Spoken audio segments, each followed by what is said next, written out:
যুক্তরাষ্ট্রের নতুন অর্থনৈতিক নিষেধাজ্ঞার কড়া জবাব দেওয়ার ঘোষণা দিয়েছে ইরান।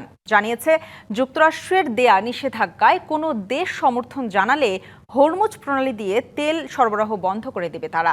অন্যদিকে ইরানের ওপর চরম অর্থনৈতিক চাপ সৃষ্টির হুমকি দিয়েছেন মার্কিন অর্থমন্ত্রী স্কট বেসেন্ট।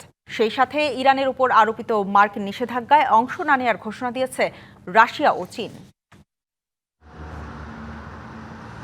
মধ্যপ্রাচ্য উত্তেজনার মধ্যে যুক্তরাষ্ট্রকে আবারও সতর্কবার্তা দিয়েছে ইরান। জানিয়েছে, ওয়াশিংটনের আরোপ করা নতুন অর্থনৈতিক নিষেধাজ্ঞা কোনোভাবেই মেনে নেবে না তারা, বরং কঠোরভাবে মোকাবিলা করার ঘোষণা দিয়েছে দেশটির শীর্ষ নিরাপত্তা প্রধান মোহসিন রেজাই। তিনি বলেন, ওয়াশিংটনের এই পদক্ষেপ কোনো দেশ সমর্থন জানালে হরমুজ প্রণালী দিয়ে তেল সরবরাহ পুরোপুরি বন্ধ করে দেয়া হবে।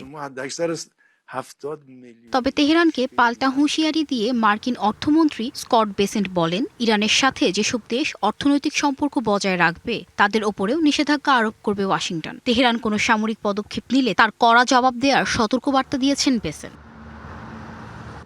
তবে ট্রাম্প প্রশাসনের এই সিদ্ধান্তে সায় দিচ্ছে না বিশ্বের অপর দুই পরাশক্তি রাশিয়া ও চীন। দেশ দুটি জানিয়েছে, ইরানের ওপর আরোপিত যুক্তরাষ্ট্রের এই নতুন অর্থনৈতিক নিষেধাজ্ঞায় অংশ নেবে না তারা।